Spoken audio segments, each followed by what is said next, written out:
Eu tenho uma irmã de 30 anos, fica em casa o dia inteiro dormindo. O grande problema é que ela alega estar em depressão, mas eu, como irmão de 32 anos, não acredito que seja. Para mim, tudo se resume a um vitimismo manipulador, que sempre é cobrada pela família de estudar, cuidar da filha de 5 anos.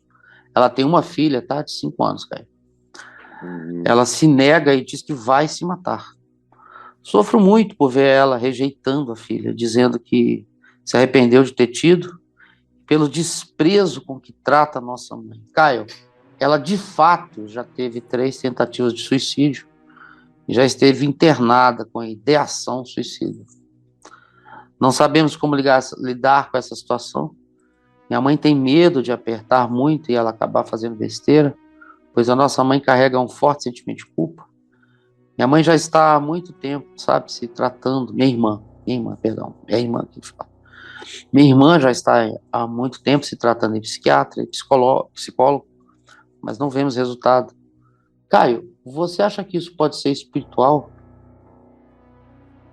Tudo na vida, de um modo ou de outro, é espiritual, mas não no sentido da pergunta dele, porque a pergunta dele já denota aquela interpretação cristã, meio pentecostal, de espiritual como sendo ação de espíritos imundos ou demônios.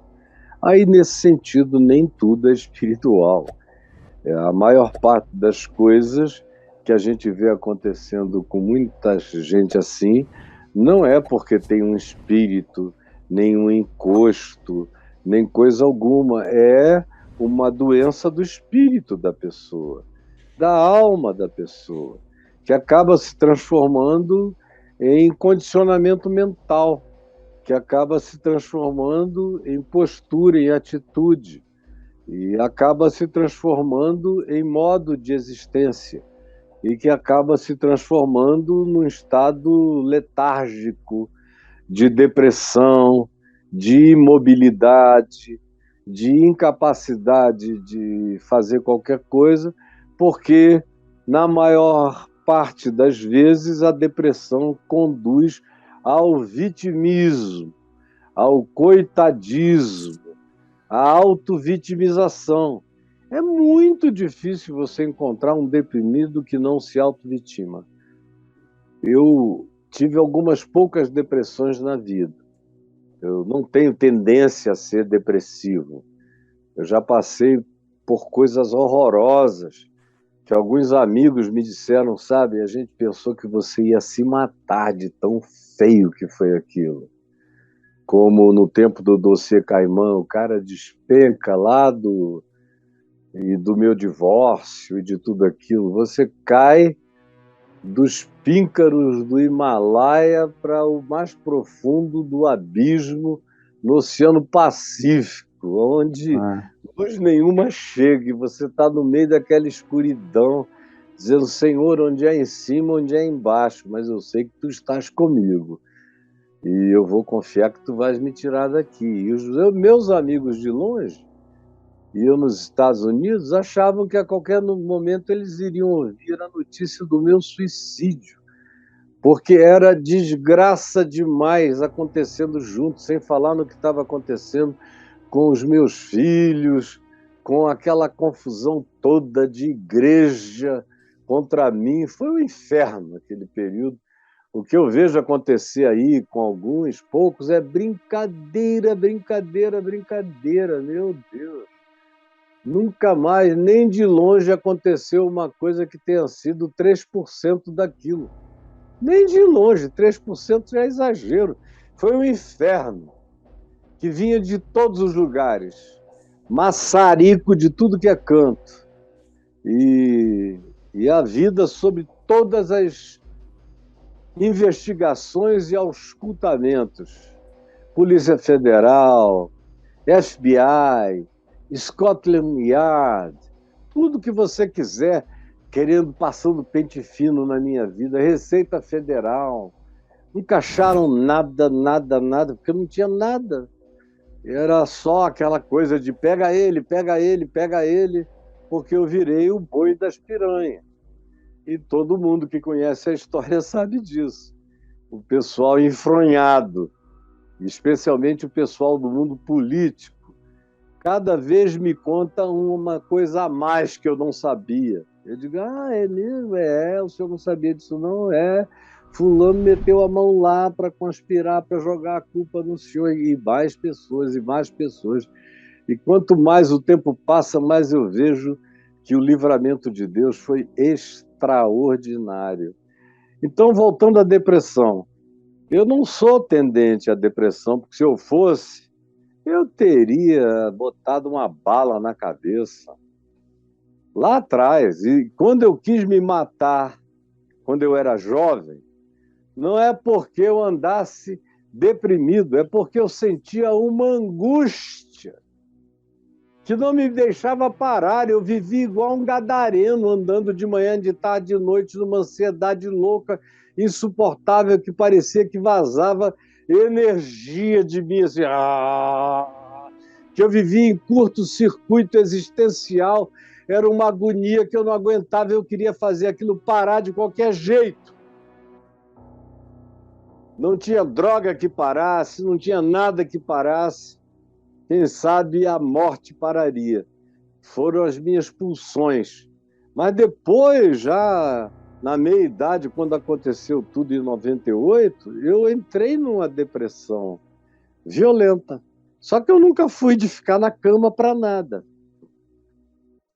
Depressão, pela misericórdia de Deus, eu sempre enfrentei andando. Se você me vir na cama, é porque eu estou bem. Porque se eu estiver mal, eu levanto e saio. Porque eu também não sinto um pingo de autopiedade. Eu nunca tive uma coisinha dizendo, meu Deus, como coitado de mim. Não, eu nunca tive pena de mim. Eu não tenho pena de mim. Eu espero em Deus que eu morra sem jamais ter pena de mim. E é o que mais facilita viver, é não ter pena de si. É não dar esse valor piegas de coitadismo à própria vida. Então, o que a sua irmã está sofrendo é de algo que merece ser auscultado, também do ponto de vista neurológico, não só psiquiátrico. A psiquiatria é boa depois que a pessoa tem um certo diagnóstico psicológico, com uma certa acurácia. Em segundo lugar, depois que passa por um neurologista que a submete aos mais variados exames químicos de todas as naturezas, para ver o equilíbrio ou desequilíbrio hormonal, para verificar o estado do cérebro, se constituiu sinapses perversas contra a saúde mental e dos pensamentos da pessoa, e o psiquiatra chega numa terceira instância como o homem do medicamento apropriado àquela causa, àquela circunstância, àquela necessidade. Então é isso que ela precisa. Agora, eu tenho medo do tratamento psicológico, terapêutico que ela está tendo, porque o que tem de psicólogo que estimula o coitadismo não é brincadeira. É isso mesmo. Pessoas vêm aqui comigo. Minha psicóloga disse, também, minha filha, coitadinha, com um pai desse, com uma mãe dessa. Minha filha, você tem razão, mas eu vou ficar com você aqui anos e anos, até você melhorar. Você não vai ficar sozinha, mas nós vamos ajudar você. Nos próximos anos você vai ver como você vai melhorar, e eu não vejo ninguém melhorar se o terapeuta for alguém que dê razão ao coitadismo do paciente. Às vezes o que aconteceu com uma pessoa foi uma tragédia, mas eu digo, realmente você foi atingido por uma tragédia. Mas a primeira coisa é não fique com pena de você mesmo, senão a tragédia vai se tornar a menor das coisas. perto do que você vai construir como arquitetura trágica na sua alma, na sua mente, no seu espírito. E é isso que vai produzir os escombros que vão sepultar você numa depressão que parece muito mais um enterro vivo.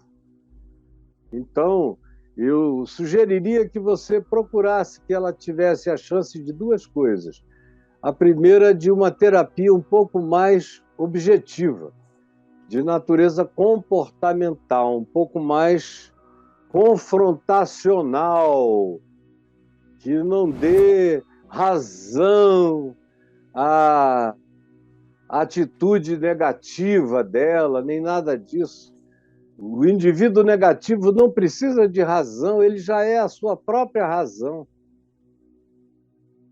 Por isso eu recomendo que o Braulio coloque aí o contato do Daniel, porque eu tenho ficado muito bem impressionado com os retornos das pessoas jovens, assim como a sua irmã de 30 anos, que tem falado comigo, muitas.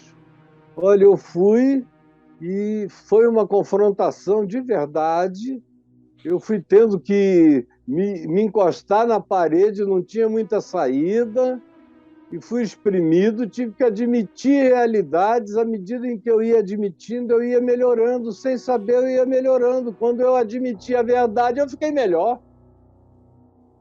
E agora eu estou bem melhor.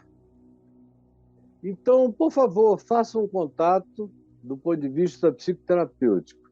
E eu aconselho a sua mãe, a sua família também procurarem o melhor neurologista ao qual vocês possam ter acesso e a levem para que ela seja submetida a um escrutínio geral do ponto de vista neurológico para ver o que já se formou nela, porque, como eu tenho dito, às vezes essa coisa vem do psicoorgânico e neurológico para gerar uma atitude psicológica, e outras vezes é o comportamento humano com atitude psicológica que acaba produzindo, acaba somatizando a dimensão neural, os aspectos que são identificáveis no exame acurado com essa medicina tão extraordinariamente avançada, com as ressonâncias, com todas essas capacidades de identificação do que seja, eventualmente, no cérebro, alguma área de disfunção que precisa ser tratada. É isso que eu tenho a te dizer, meu irmão. Tá bom? Um beijo para você.